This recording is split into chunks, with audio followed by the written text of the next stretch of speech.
Salam, selamat pagi Bapak Ibu Saudaraku sekalian. Saya percaya bahwa hari ini setiap kita yang boleh duduk bersama-sama untuk menikmati ibadah, setiap kita adalah orang-orang yang diberkati oleh Tuhan. Amin. Mari saya mengajak Bapak Ibu dan kita sekalian untuk kita boleh menikmati ibadah kita pagi hari ini. Kita mau menikmati hadirat Tuhan, kita mau merasakan kehadiran Tuhan. Saya percaya bahwa di tempat ini Tuhan ada, dan bersama Bapak Ibu sekalian di rumah, Tuhan juga ada. Dan Dia mau melawat setiap kita.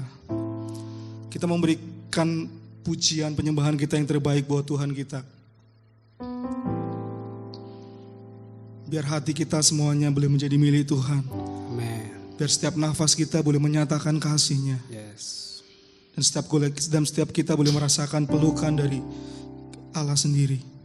Terima kasih Tuhan Yesus.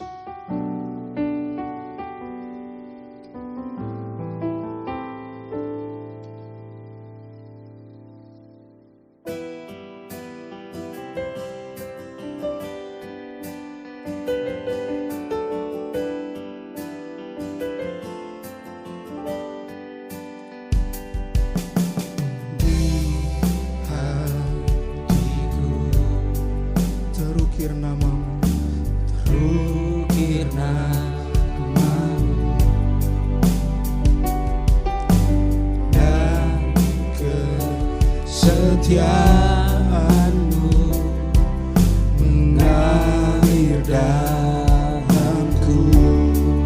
Harapanku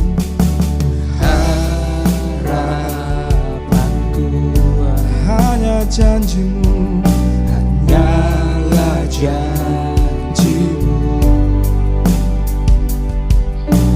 Karena senapi hidupku, terang di hatiku.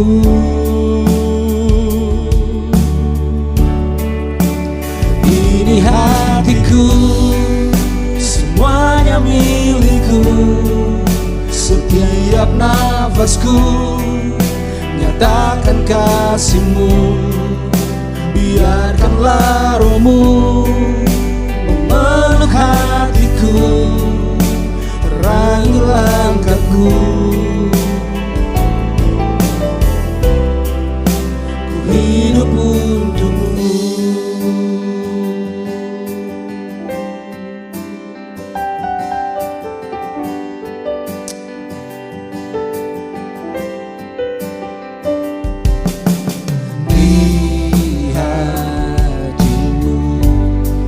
terukir nama-Mu, Ukir nama-Mu, dan kesetiaan-Mu mengalir dalamku. Harapanku hanya janji-Mu, hanyalah janji-Mu.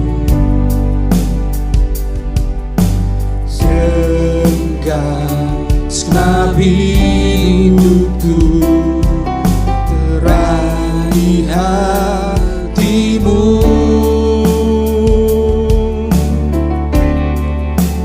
Ini hatiku, semuanya milik-Mu. Setiap nafasku nyatakan kasih-Mu. Biarkanlah Roh-Mu memeluk hatiku, terangi langkahku.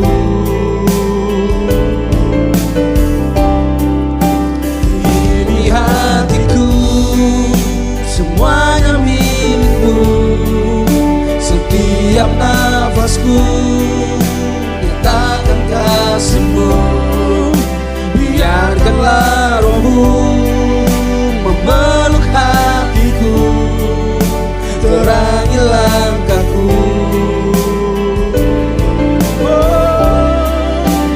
Ini hatiku, semuanya milik-Mu. Setiap nafasku nyatakan kasih-Mu.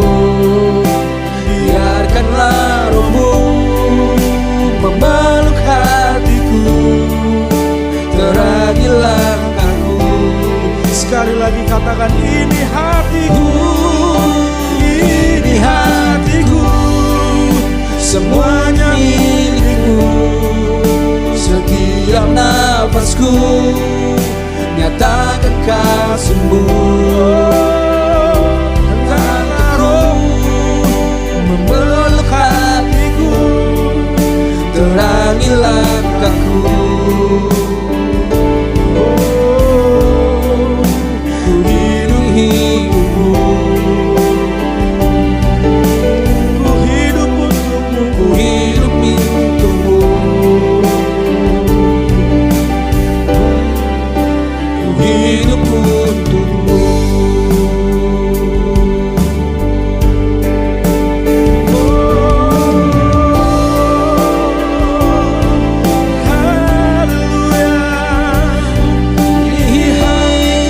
Hidupku Tuhan,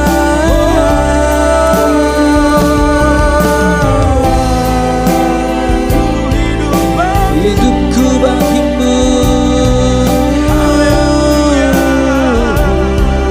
Nyatakan dalam hidupku.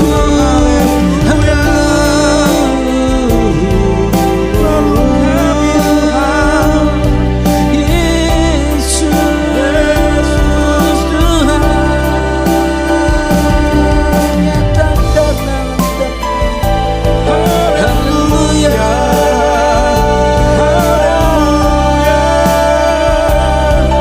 Ini hidupku Tuhan, nyatakan dalam hidup kami, nyatakan dalam hidupku.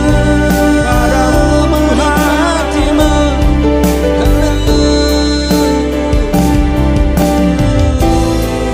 Kau harapanku, hanya Kau Yesus. Kau harapanku, hanya satu, Kau Yesus terbaik.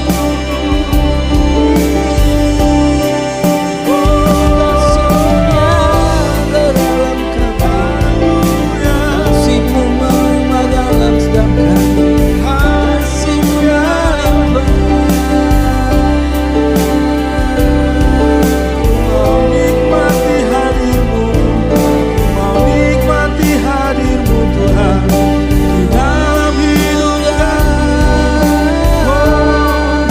Sungguh kami merasakan Kau ada bersama kami saat ini.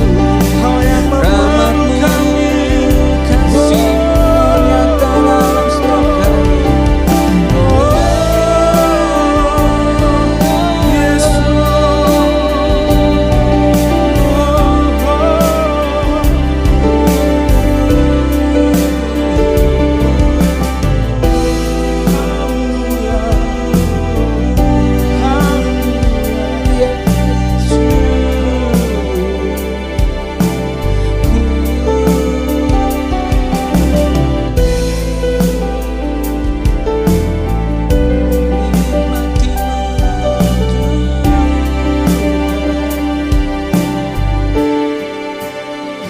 Harapanku di dalam-Mu, hanya Kau Yesus kuatku. Ku percaya, ku aman dalam-Mu.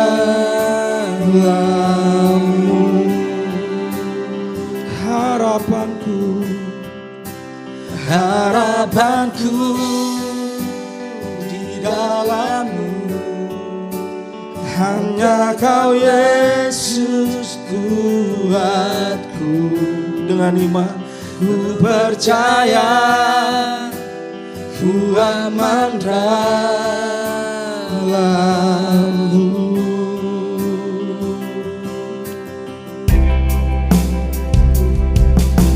Kasih harga nyata dalamku, Kau pegang hidupku dan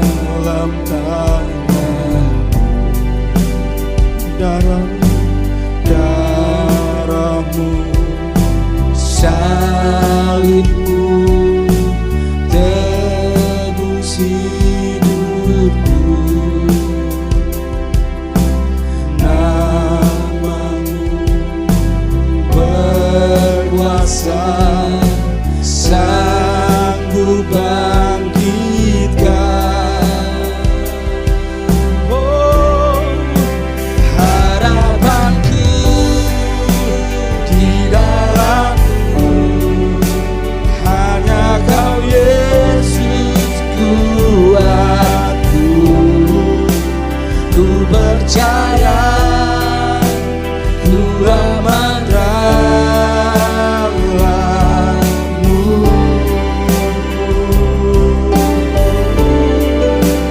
Harapanku di dalam-Mu, hanya Kau Yesus kuatku.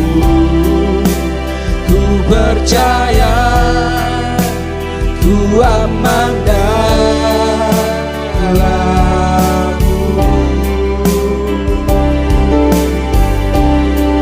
Tak pernah gagal rencanamu, terangi jalanku, kuasa-Mu sempurna.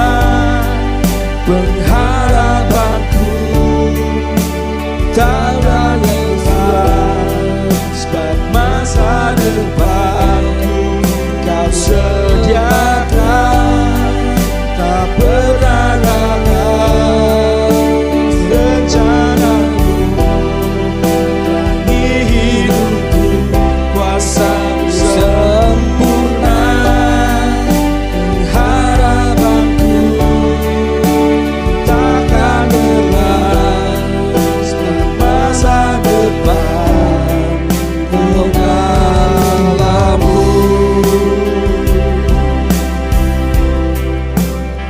Harapanku di dalam-Mu, hanya Kau Yesus Tuhanku. Ku percaya, ku aman dalam-Mu.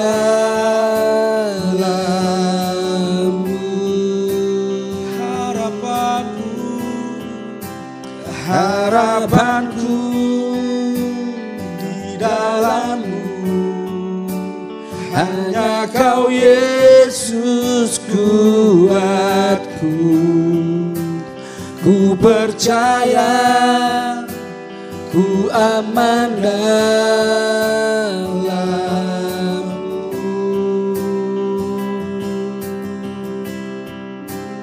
Ku percaya, ku aman dalam-Mu.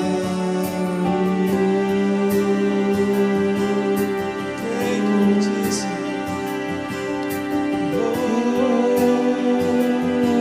Terima kasih Tuhan. ku percaya, Ku aman di ku dalam. percaya, ku percaya karena Engkau Tuhan. Ku percaya, ku percaya, Yesus, ku percaya.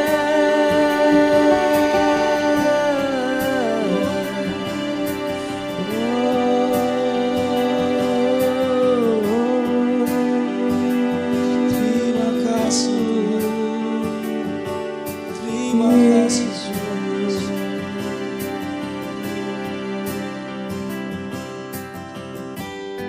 Bapa, kami bersyukur Tuhan untuk darah-Mu, untuk salib-Mu Tuhan, Yes.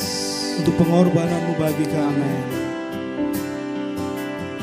Kami mengucap syukur Tuhan Yes. untuk kuasa-Mu yang senantiasa Engkau nyatakan Haleluya. dalam hidup kami, dalam hari-hari kami Tuhan, Amen.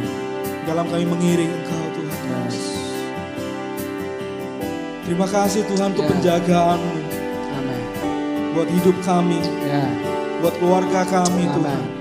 buat gereja kami Tuhan Yesus, buat kota kami Tuhan, buat bangsa kami Tuhan Yesus. Terima kasih Tuhan, kami bersyukur, sungguh kami bersyukur Tuhan. Biar pagi hari ini Tuhan, melalui pujian penyembahan kami Tuhan, Engkau boleh disukakan, Engkau boleh disenangkan Tuhan Yesus. Terima kasih Bapa. Tuhan memberkati setiap kami, dimanapun kami berada pagi hari ini. Tuhan yang melawat kami, Tuhan yang memimpin kami dari awal ibadah hingga selesai nanti Tuhan Yesus. Terima kasih Bapa. Segala pujian, hormat hanya bagi Engkau, Raja Tuhan kami. Terima kasih di dalam nama Tuhan Yesus. Kami menyerahkan ibadah kami pagi hari ini di dalam nama Yesus. Haleluya. Amin.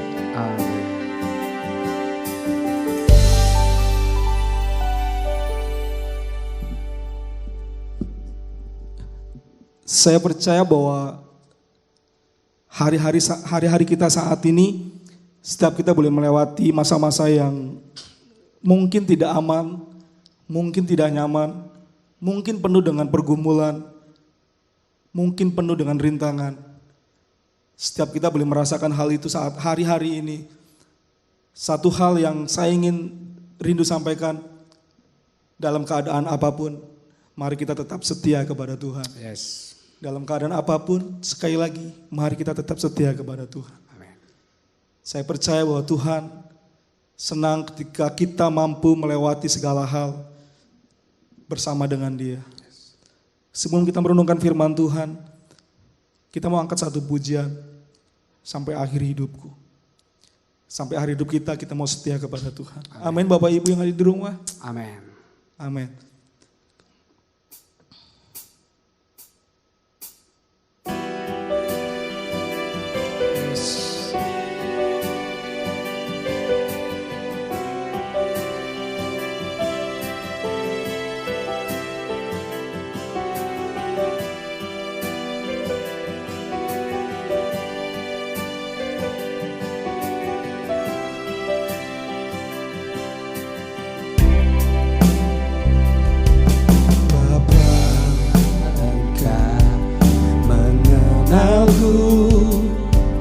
Lebih dari siapapun, Engkau tahu ceritaku dan isi hatiku. Tak peduli masa lalu,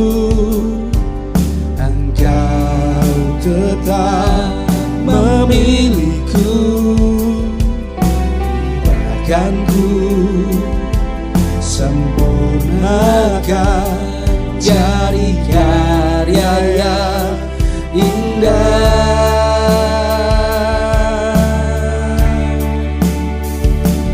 Kini aku percaya tiada yang mustahil bagimu. Kuasamu kuatkanku, dasarku berharap. Kini aku berserah pada rancanganmu bagiku. Ku ikuti panggilanmu, ku kan setia sampai akhir hidupku.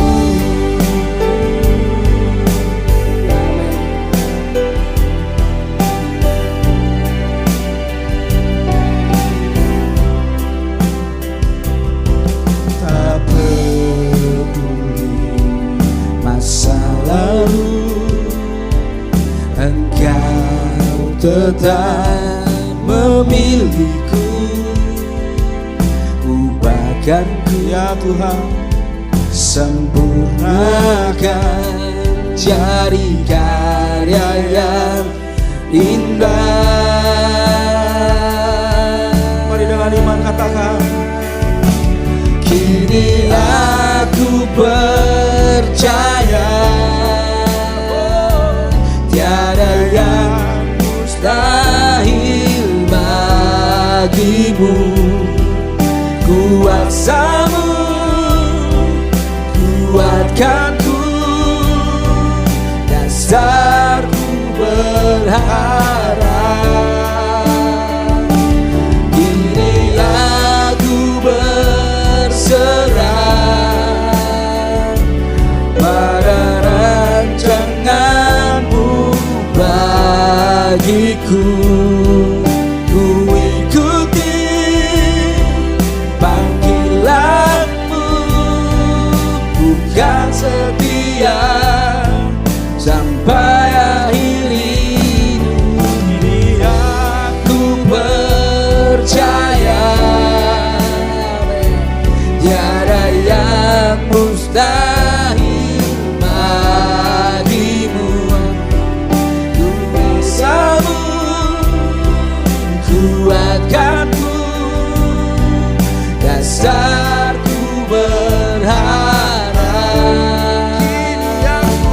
Kini aku berserah hanya pada rancanganmu. pada rancanganmu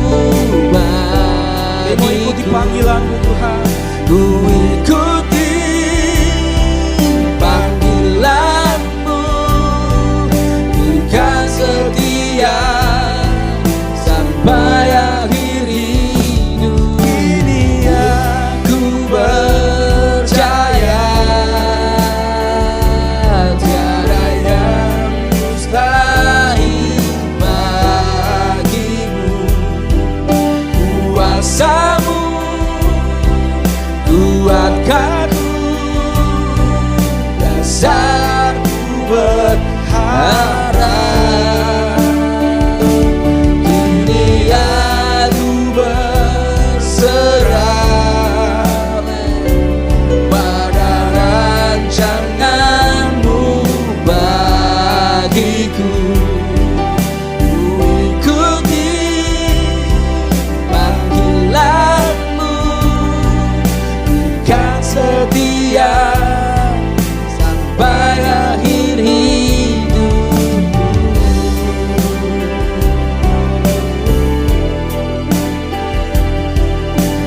Yang setia Sampai akhir hidupku.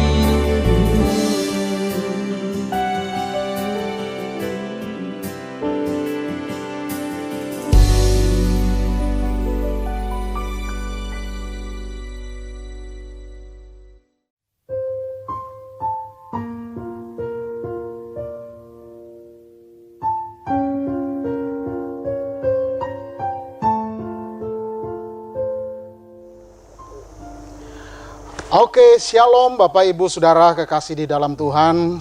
Selamat pagi, selamat menikmati ibadah raya di hari Minggu pagi hari ini. Bapak Ibu jemaat kekasih Tuhan, saya masih akan melanjutkan khotbah saya 2 minggu lalu dengan tema yang sama, yaitu adalah Immanuel. Sebenarnya sama dengan berjalan bersama dengan Allah, walk with God. Nah, Bapak Ibu Saudara jemaat kasih Tuhan, memang kita harus tahu bahwa Allah yang beserta dengan kita, Dialah yang akan memimpin kita. Dia yang akan menuntun kita untuk kita berjalan bersama Dia, karena pada prinsipnya hidup ini adalah sebuah perjalanan. Perjalanan kemana Bapak Ibu Saudara? Perjalanan untuk kita menuju kepada titik akhir perjalanan rohani kita, tujuan akhir perjalanan rohani kita itu adalah serupa dengan Kristus. Dan akhirnya kita akan bersama-sama Tuhan dalam kekekalan. Nah Bapak Ibu Saudara kekasih di dalam Tuhan, tema ini penting sekali. Saya akan tetap mengawali dengan satu ayat yang 2 minggu lalu sudah disampaikan, mengawali khotbah juga 2 minggu yang lalu, yaitu Mazmur pasal 60 ayat 14. Ayatnya berkata begini, dengan Allah akan kita lakukan perbuatan-perbuatan gagah perkasa, sebab Ia sendiri akan menginjak-injak para lawan kita. Nah, Bapak Ibu Saudara, kita tahu bahwa ayat ini adalah Mazmurnya Daud. Ini adalah Raja Daud yang menyampaikan ayat ini. Dan ayat ini begitu dengan jelas berkata bahwa dengan Allah atau bersama dengan Allah, atau juga boleh dikatakan berjalan bersama dengan Allah, itu akan menjadi dasar untuk kita bisa melakukan perbuatan-perbuatan yang gagah perkasa. Sebab katanya Allah akan menginjak-injak atau mengalahkan musuh yang akan menghancurkan hidup kita. Nah, Bapak Ibu Saudara, untuk mengerti hal ini tentunya kita tidak bisa memakai kacamata perjanjian lama, Saudara, atau kita berfokus kepada konteks dalam perjanjian lama. Karena kalau ayat ini dipahami dengan pemahaman perjanjian lama, maka kita akan menganggap bahwa yang dimaksud melakukan perbuatan-perbuatan yang gagah perkasa itu hanya bersifat demonstrasi secara lahiriah, faktual, real pada zaman itu. Seperti contoh Daud mengalahkan Goliat, itu memang sebuah kisah yang nyata, yang lahiriah, saudaraku. Dan hamba-hamba Tuhan dalam perjanjian lama yang melakukan hal-hal yang dahsyat. Nah, kalau kita hanya melihat pada kacamata konteks perjanjian lama, kita akan terjebak dengan peristiwa-peristiwa atau perbuatan-perbuatan yang seperti itu. Itu yang akan kita anggap, itulah yang menjadi perbuatan-perbuatan yang gagah perkasa. Nah, saya mengawali khotbah ini, saudaraku, saya akan menjelaskan kepada Bapak Ibu Saudara dengan kacamata perjanjian baru.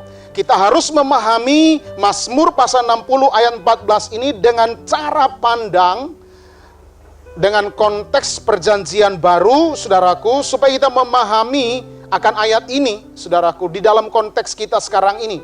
Nah, kita harus tahu bahwa sebenarnya tolak ukur, apa yang menjadi tolak ukur, apa yang menjadi kriteria atau ukuran sehingga sebuah perbuatan itu bisa dikategorikan, bisa disebut perbuatan yang gagah perkasa. Menurut Mazmur 60 ayat 14 ini, Bapak Ibu Saudara. Nah, melalui kesempatan ini, saudaraku, saya ingin menyampaikan 3 hal, saudaraku, yang menjadi ukuran kategori yang dimaksud dengan perbuatan yang gagah perkasa ini, sesuai pemahaman konteks perjanjian baru. Yang pertama, ukuran yang pertama, sebuah perbuatan dikategorikan sebagai perbuatan yang gagah perkasa menurut Mazmur 60 ayat 14 dalam kacamata atau paradigma cara pandang konteks perjanjian baru. Maka yang pertama ukurannya adalah ini. Perbuatan tersebut harus menghasilkan jiwa-jiwa yang belum selamat diselamatkan. Nah, itu jadi ukuran.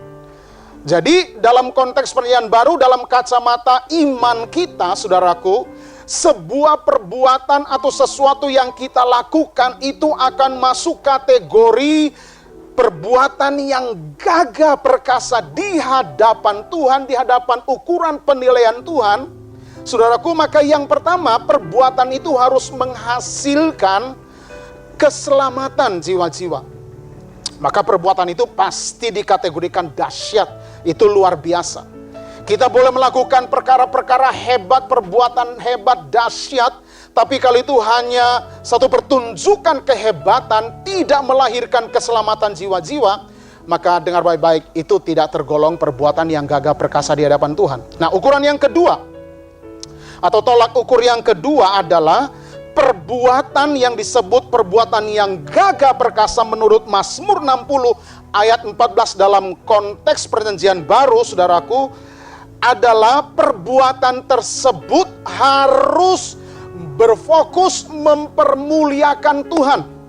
Jadi ukurannya itu, perbuatan kita yang kita lakukan, apakah dalam perbuatan itu Tuhan dipermuliakan, ditinggikan atau tidak. Kalau perbuatan sehebat apapun, tapi itu hanya untuk memuliakan diri sendiri, itu bukanlah kategori perbuatan yang gagah perkasa menurut Mazmur 60 ayat 14 dalam konteks Perjanjian Baru.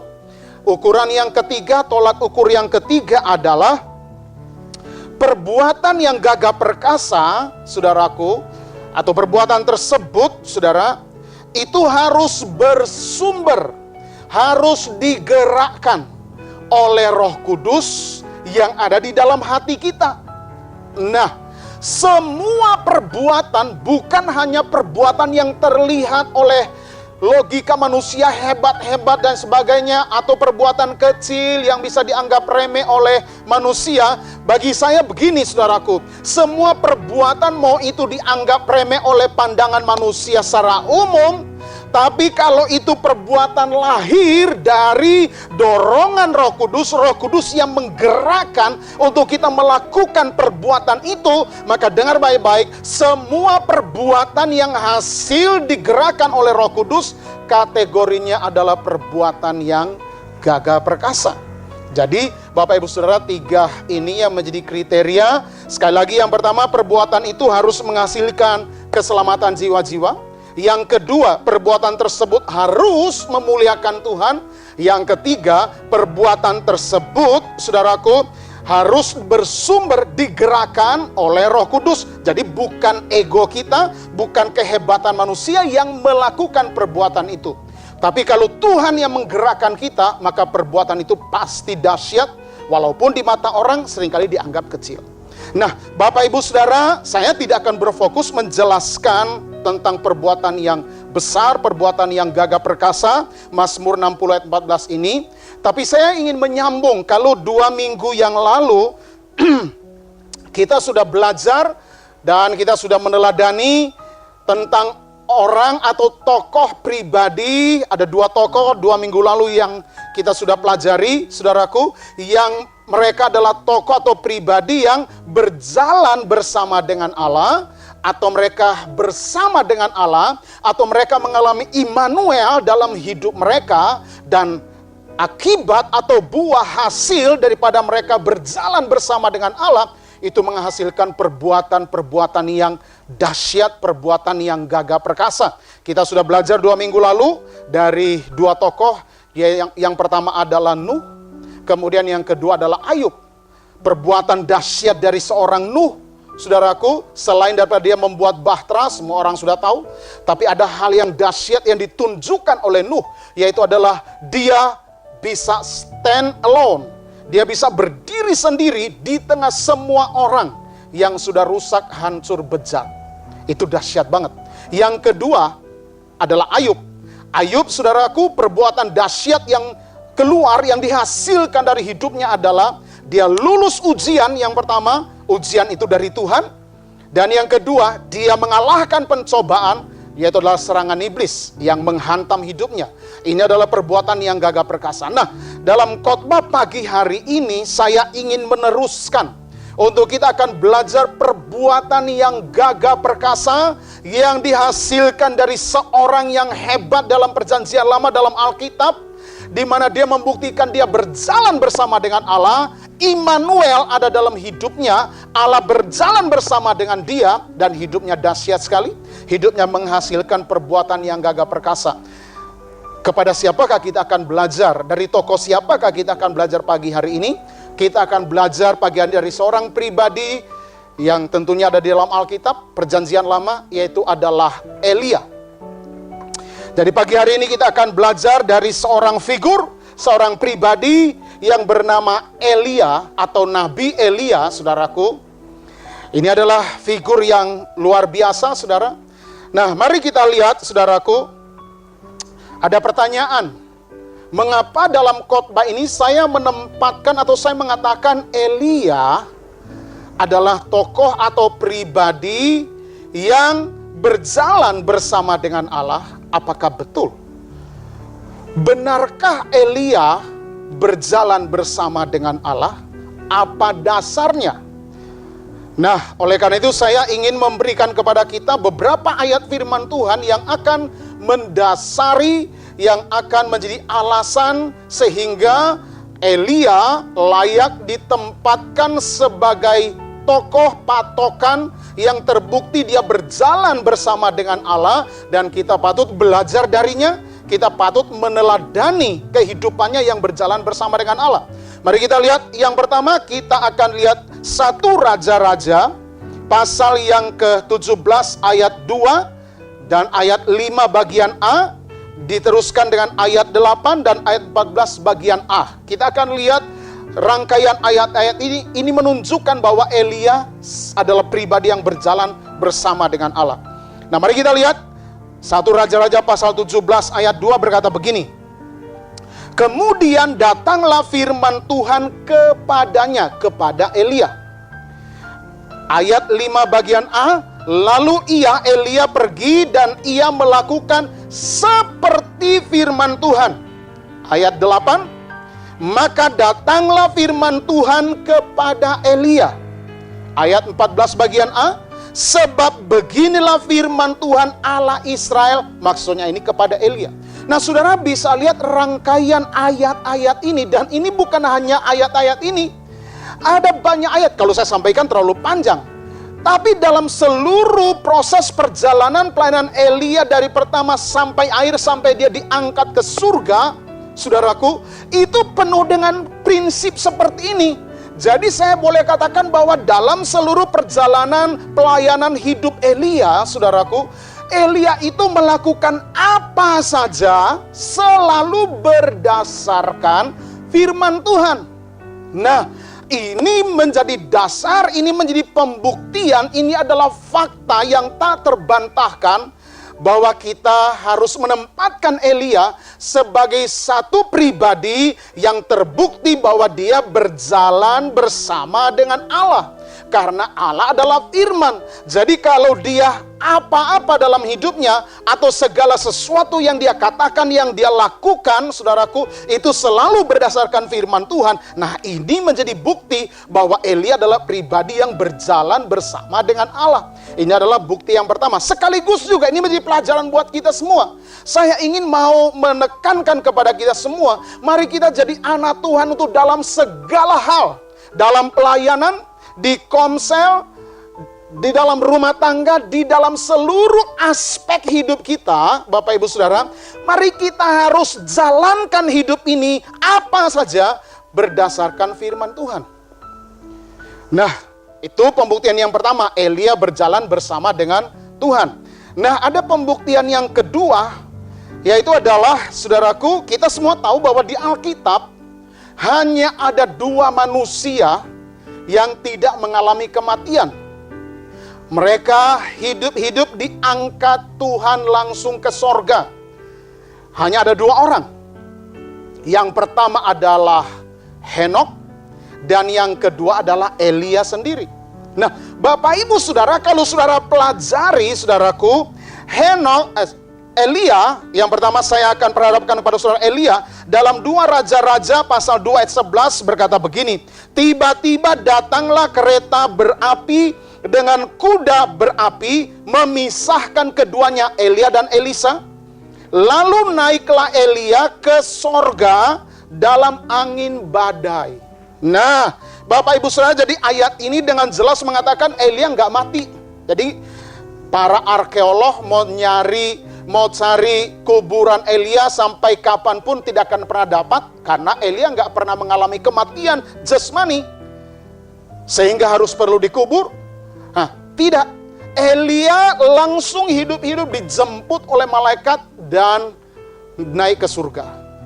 Nah, Bapak Ibu Saudara, itu Elia. Kemudian yang kedua adalah Henok. Dalam Kejadian pasal 5 ayat 24 berkata begini, dan Henok hidup bergaul dengan Allah, lalu ia tidak ada lagi sebab ia telah diangkat oleh Allah.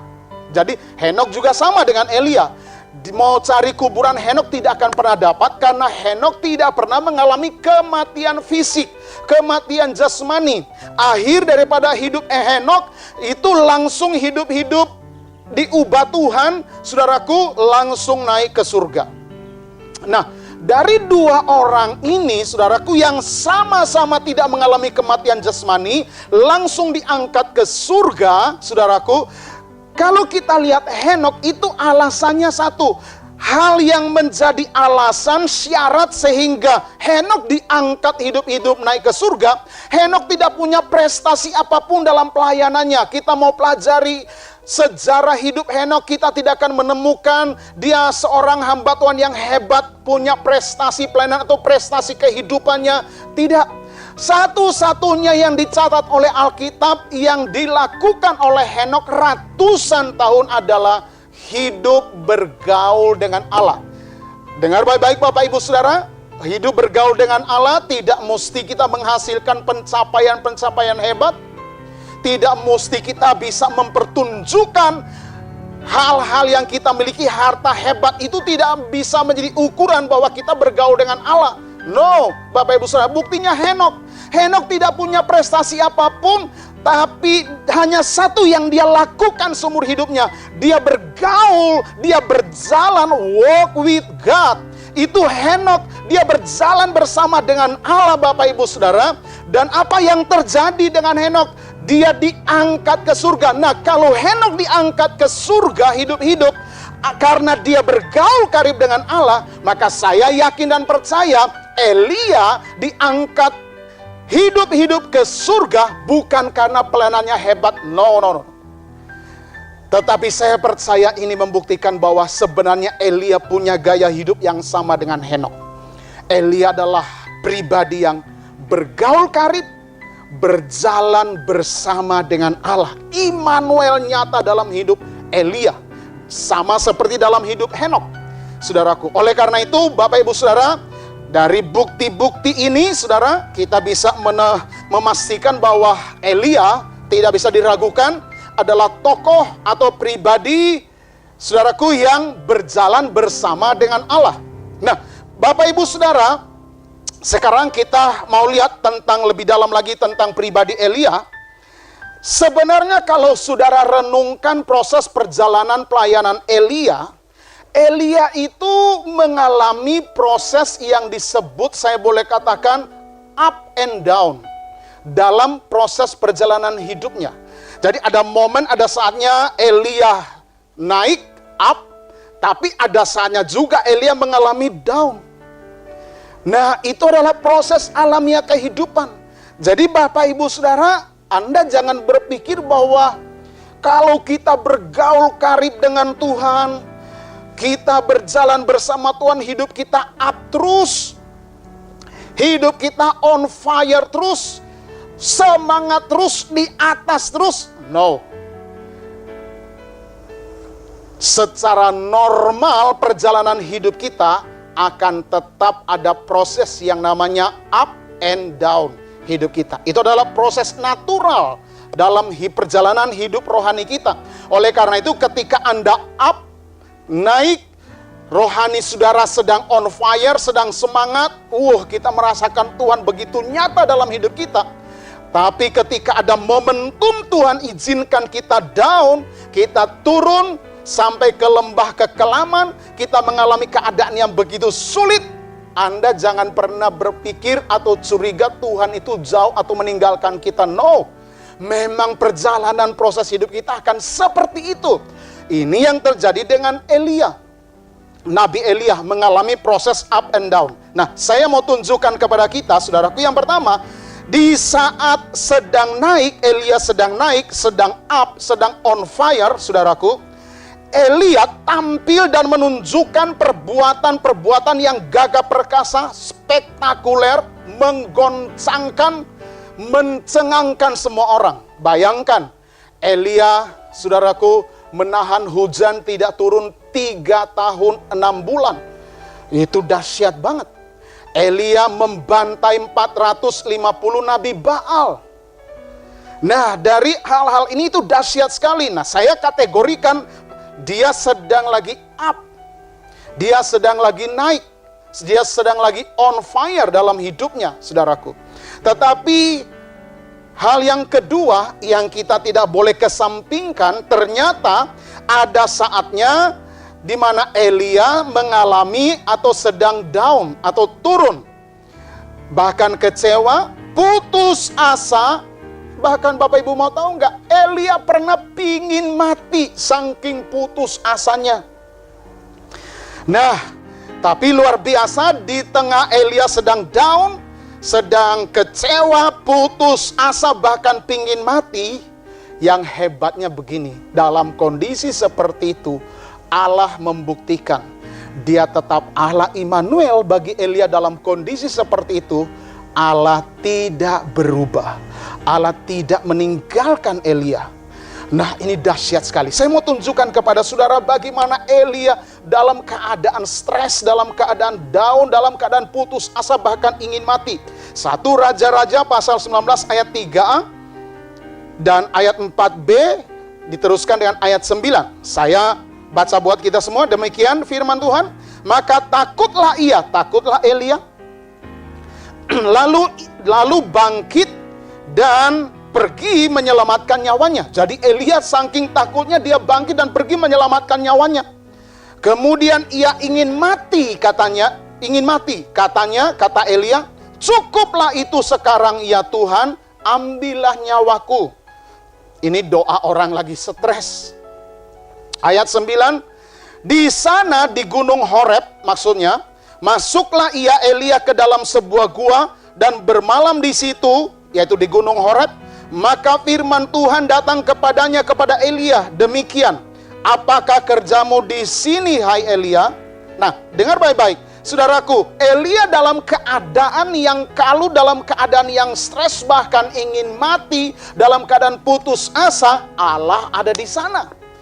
Nah, jadi Bapak Ibu Saudara dengar baik-baik, kalau saudara hari-hari ini sedang mengalami keadaan goncangan, sedang mengalami keadaan sulit, hari-hari ini seluruh dunia sedang mengalami keadaan sulit, COVID-19, saudaraku, belum berakhir, bahkan makin hari makin parah. Dengar baik-baik, Elia juga pernah mengalami kondisi situasi yang begitu berat, begitu sulit, bahkan membuat dia putus asa, pingin mati, saudaraku.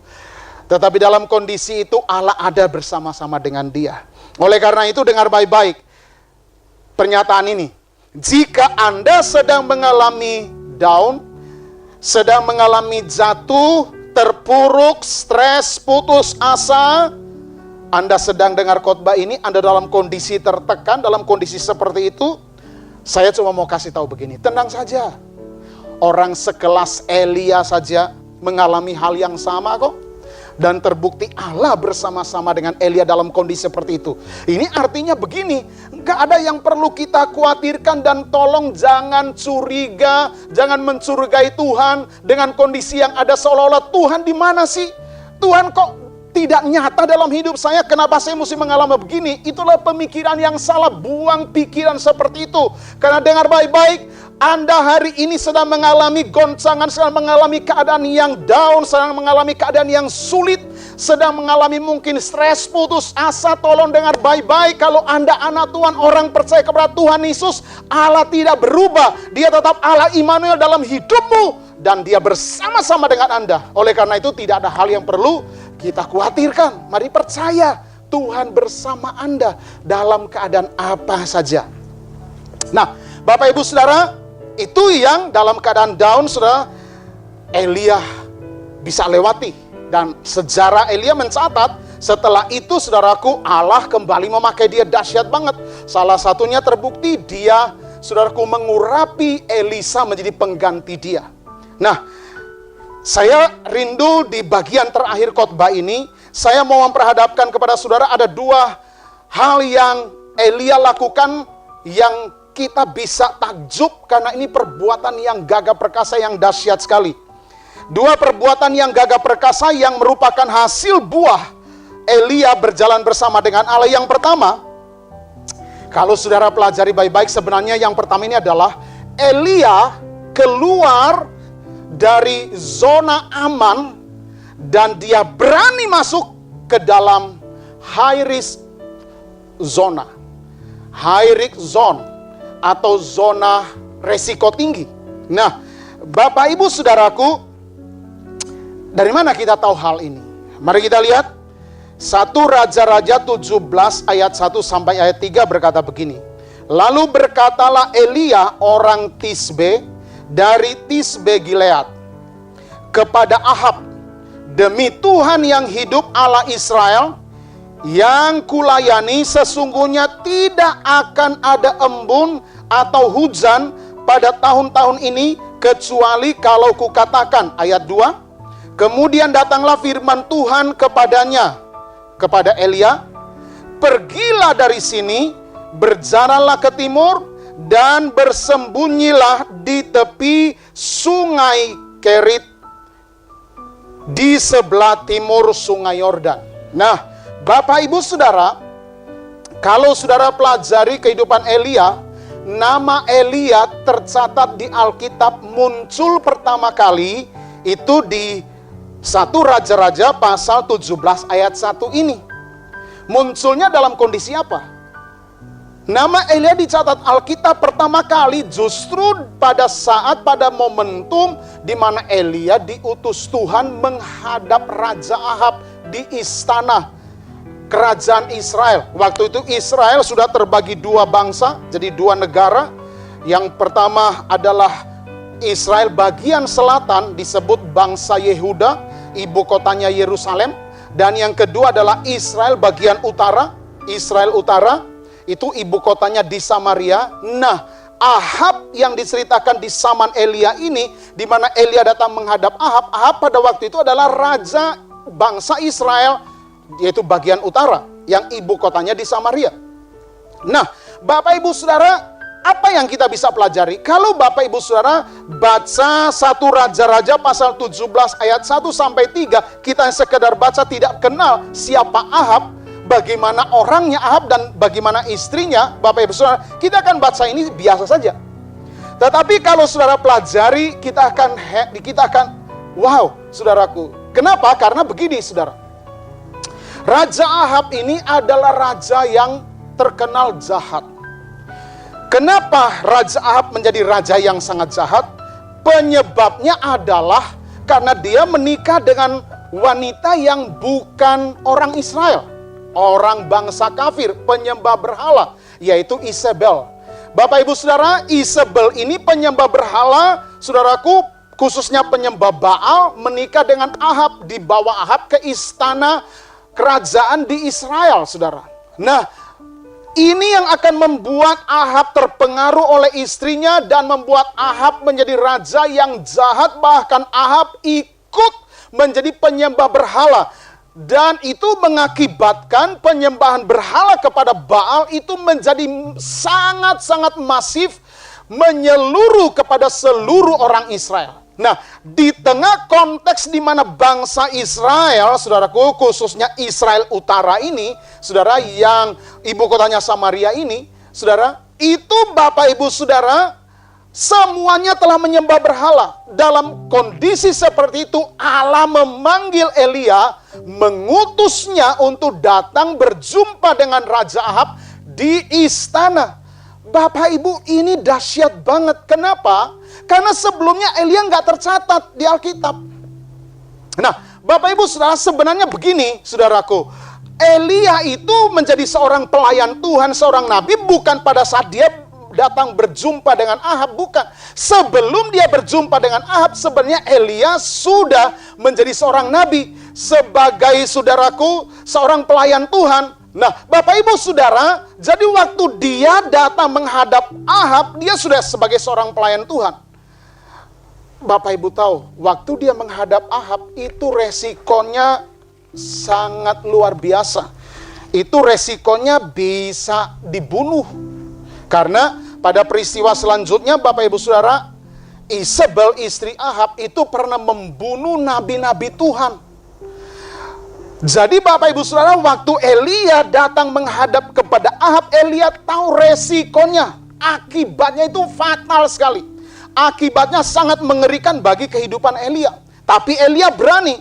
Nah, ini saya katakan bahwa waktu Allah memanggil Elia menyuruh Elia datang ke istana menghadap Ahab, itu artinya Elia mesti buat keputusan meninggalkan zona amannya Elia, comfort zone-nya Elia. Dia harus keluar dari kampung Tisbe, di mana dia di sana melayani sebagai hamba Tuhan yang biasa di kampung yang namanya kampung Tisbe, saudaraku. Dan dia mesti meresponi panggilan Allah untuk memanggil dia dari comfort zone, dari zona amannya dia, saudaraku, untuk keluar di situ, masuk menghadap raja di istana. Ini saya kategorikan ini high risk zone, atau zona yang beresiko sangat tinggi. Nah, Bapak Ibu Saudara, tapi itu yang dilakukan Elia. Jadi sebenarnya perkara hebat, perbuatan yang dahsyat yang dilakukan oleh Elia, yang merupakan buah akibat daripada dia berjalan bersama dengan Allah, adalah Elia berani berjalan bersama dengan Allah untuk keluar dari zona nyamannya, dan dia masuk kepada zona yang beresiko tinggi, menghadap Ahab di istana untuk menyampaikan apa? Untuk menyampaikan hukuman kepada bangsa Israel, bahwa akan ada 3 tahun lebih tidak turun hujan. Ini sangat beresiko, tapi inilah Elia. Saya mau perhadapkan kepada saudara, jadi comfort zone Elia atau zona nyamannya Elia itu adalah masa pelanannya dia sebelum dia diutus Tuhan, dipanggil Tuhan menghadap Ahab di istana.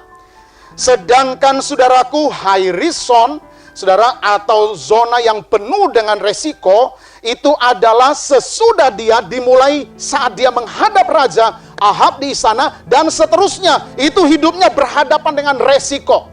Nah, Bapak Ibu Saudara, jadi inilah yang pertama, perbuatan yang gagah perkasa. Elia berani keluar dari zona nyamannya, dia masuk dan berjalan dalam zona yang penuh dengan resiko. Dengar baik-baik, tidak akan pernah ada perkara atau perbuatan hebat selama kita selalu tinggal bersembunyi di dalam zona nyaman kita. Keluar dari zona nyaman kita, hadapi berbagai tantangan, apapun resikonya, kita akan melihat Allah akan bekerja dahsyat dalam hidupmu. Saya mau akhiri, saudaraku, bagaimana perbuatannya Elia yang gagah perkasa terakhir. Yang kedua ini adalah bagaimana Elia membantai 450 nabi Baal. Kenapa pertarungan yang mengerikan ini terjadi di atas Gunung Karmel? Elia berhadapan 1 lawan 450 nabi Baal. Ini bukan pertandingan secara logika manusia seimbang, karena 1 berhadapan atau lawan 450. Tetapi apa yang terjadi?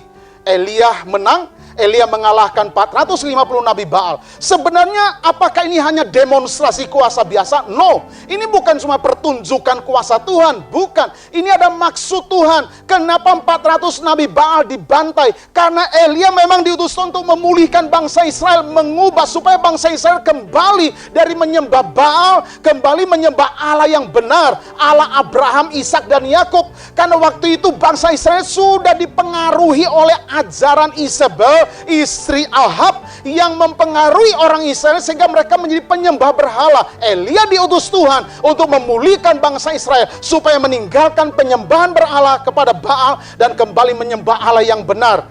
Nah, Bapak Ibu Saudara, apa yang terjadi? Elia mengalami kemenangan yang dahsyat. Anda bisa bayangkan Elia seharian membantai 400 nabi Baal. Itu nggak kebayang. Itu darahnya kemana-mana. Tapi hari ini Bapak Ibu, ada pesan Tuhan bagi kita. Kita mungkin bertanya, cerita ini Elia membantai 400 nabi Baal, kalau dihubungkan dengan kehidupan kita, apa sih maknanya? Apa sih hubungannya? Dengar baik-baik. Tuhan sangat benci yang namanya penyembahan berhala. Ada pesan Tuhan bagi kita hari ini, bahwa Tuhan sedang membawa kita dalam peperangan rohani. Peperangan rohani, Allah bersama-sama kita dalam peperangan rohani itu. Yang pertama, kita mengalahkan iblis. Dan yang kedua, peperangan rohani, Allah bersama-sama dengan kita supaya kita fight, kita bertarung, kita menang, dan kita akan mengalami kemenangan untuk mengalahkan apa? Penyembahan berhala yang bersifat modern. Ini paling mengerikan. Kadang-kadang kita nggak sadar, kita pikir kita aman-aman jadi orang Kristen. Padahal kita sedang ada dalam posisi menyembah berhala. Kalau kita lebih cinta dunia ini daripada Tuhan, maka dunia ini menjadi berhala. Kalau kita dikuasai kedagingan, hawa nafsu, hidup kita hedonisme, hanya tertuju kepada hal-hal materi, maka semua ini menjadi berhala yang akan menguasai, mengendalikan hidup kita. Ini yang paling Tuhan tidak mau. Oleh karena itu hari ini pesan Tuhan, kalau Elia berjalan bersama dengan Allah, membantai 450 nabi Baal, maka pesan Tuhan bagi kita hari ini, Allah bersama Anda, Allah bersama saya, Allah berjalan bersama-sama dengan kita untuk membuat kita menang mengalahkan semua jenis berhala. Kalau kita zaman ini berhala tradisional mungkin udah nggak masuk akal lah. Nyembah-nyembah patung, nyembah-nyembah batu, nyembah-nyembah pohon, kita udah nggak terlibat di situ. Tapi dengar baik-baik, ada banyak berhala yang kita tidak sadari. Mari sadari itu, jangan-jangan ada berhala dalam hidup kita. Perangi itu, kalahkan itu, buang itu dari hidup kita. Dan biarlah kita hanya menempatkan Tuhan sebagai Tuhan, sebagai Allah, Raja yang layak disembah seumur hidup kita. Tuhan memberkati kita, demikianlah pelajaran kita dari seorang yang bernama Elia. Biarlah firman Tuhan ini menjadi dasar kekuatan kita. Saat kita up, kita tetap percaya Tuhan bersama kita. Saat kita down, jangan pernah mencurigai Tuhan meninggalkan kita. Dia tetap bersama kita dalam semua keadaan. Tuhan memberkati. Mari kita bersyukur untuk firman Tuhan yang sudah datang kepada kita. Bapa, terima kasih untuk firman-Mu yang sudah memberkati kami di pagi hari ini. Kami belajar dari hamba-Mu, dari seorang pribadi manusia biasa, yaitu adalah Elia. Itu berarti Tuhan, kami percaya bahwa apa yang dialami oleh Elia, maka kami juga bisa alami. Kami sungguh mengakui bahwa dalam hidup kami ada up and down. Ada saat kami naik, tapi ada saat kami diizinkan oleh Engkau untuk turun. Tuhan, kami mau datang kepadamu, mengarahkan hati kami dan berkata, kami akan tetap percaya bahwa Engkau ada di dalam kami, Engkau berjalan bersama dengan kami, dalam keadaan apa saja. Oleh karena itu kami sungguh bersyukur untuk Immanuel, Allah yang sudah datang, beserta dengan kami, tinggal di dalam kami, berjalan bersama-sama dengan kami. Tuhan, ini kami, terus kuatkan kami dalam segala hal, berkati seluruh jemaat-Mu. Dan ini doa kami, terima kasih untuk firman-Mu. Dalam nama Tuhan Yesus Kristus, kami sudah berdoa dan mengucap syukur. Haleluya. Amin.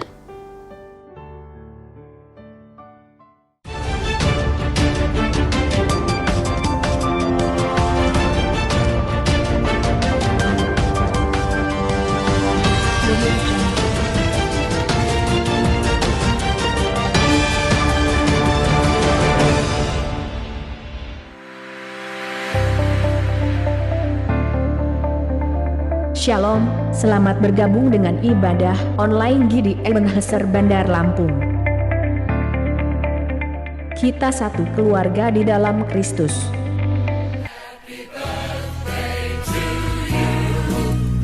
Bapak Ibu yang berulang tahun dalam minggu ini, kami ucapkan selamat ulang tahun, semoga sukses selalu. Tuhan memberkati.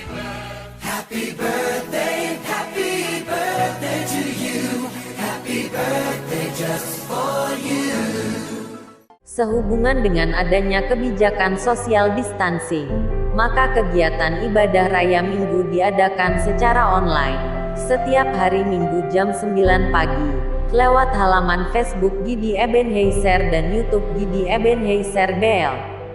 Untuk kegiatan komsel, tetap diadakan dalam bentuk online, dengan memanfaatkan aplikasi-aplikasi yang ada di smartphone.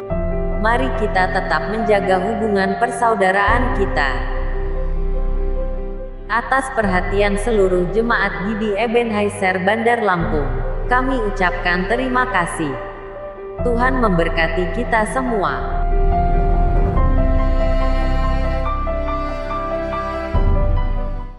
Saya percaya bahwa setiap kita boleh diberkati dengan kebenaran firman Tuhan pagi hari ini. Amin. Amin. Kita akan mengakhiri ibadah kita Di akhir ibadah kita ini mari kita bersuka cita. Saya percaya bahwa kita memiliki Allah yang kuat. Dia sumber kekuatan kita. Amin. Amin. Dan hanya Dia milik kita di surga.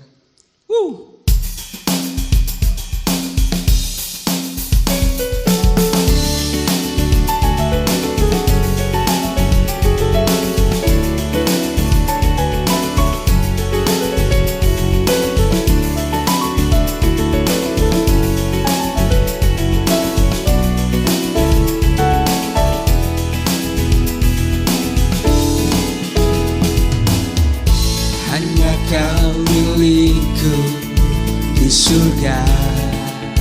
Amin. Tiada yang ku ingin di bumi, hanya Kau.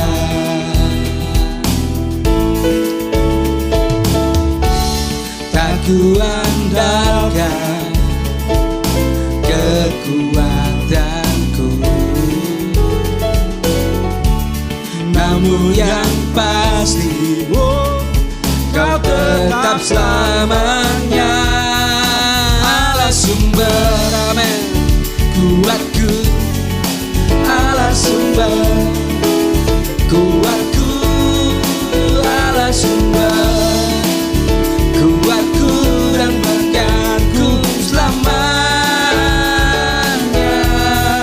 Allah sumber kuatku, Allah sumber kuatku, Allah sumber kuatku dan bagianku selamanya.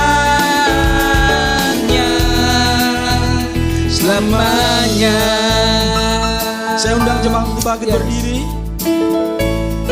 Kita angkat pujian ini sekali lagi.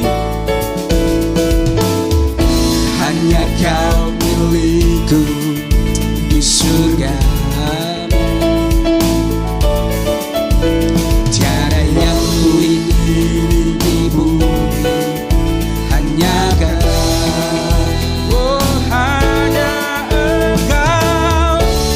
Tak ku andalkan kekuatanku,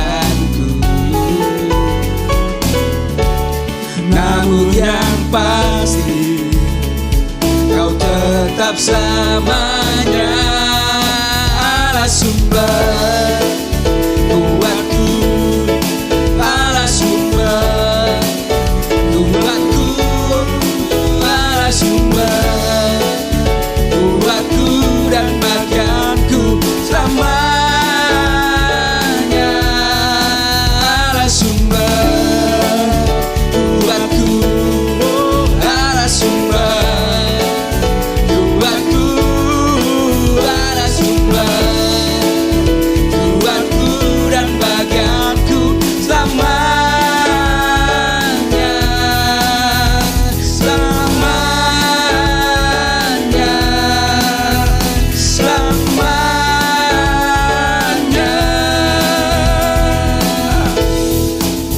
selamanya.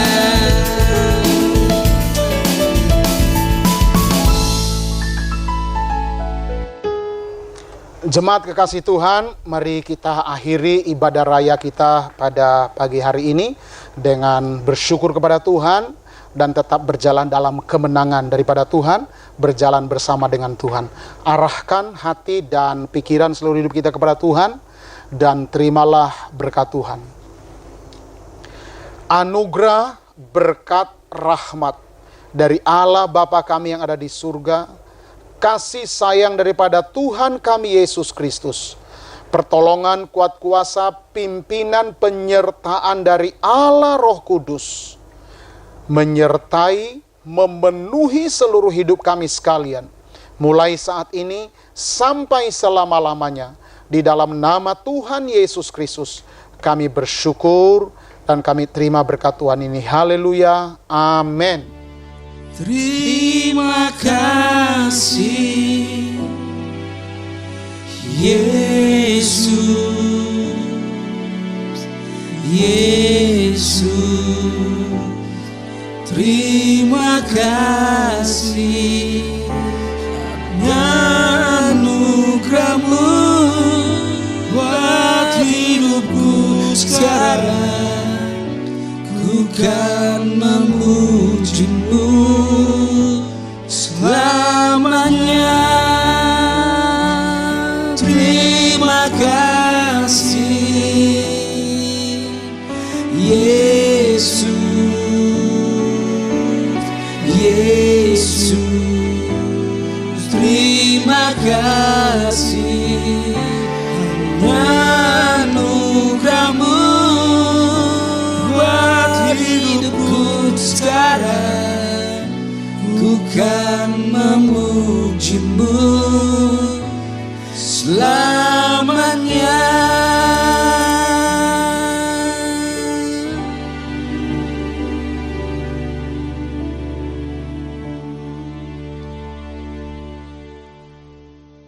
Selamat hari Minggu, Tuhan Yesus memberkati.